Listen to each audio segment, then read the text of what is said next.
I think the leadership framework, the leadership playbook has traditionally been very much, it's kind of like, it's come to us from a long time ago. There's a certain ways of behaving in a large organization that I think we've almost inherited. I think people think that organizational cultures are set in stone. And a lot of it, I think we're still bringing in that idea of corporate culture comes from the sort of almost command and control days, right? And not that much has shifted in the way big companies operate. And yet the outside world has shifted so much. And we think that company culture is set in stone. This is how we do things.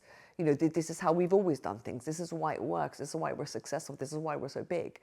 And yet it's almost discounting the outside world that sort of shifted on its axis while we slept. And so people need to realize actually much more that not even leaders, but people at every level of the organization realizing actually the culture isn't set in stone. Organizational culture is just muscle memory. It's just how you've been behaving. And if you start behaving differently, culture will change as well. It's almost like using a muscle. So it's up to every single person in a big company to start bringing a bit of that energy in, and the culture will change. Because the one thing I always hear is how can we counteract that bureaucratic inertia, right?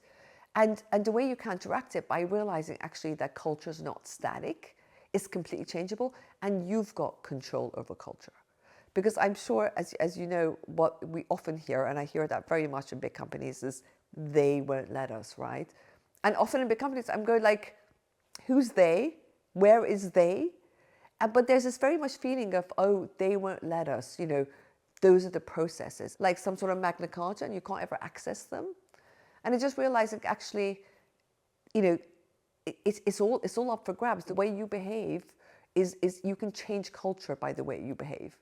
And that's why I think, in a way, being very careful of the busyness that bureaucracy and processes bring in, almost the iron grip that they can bring into an organization.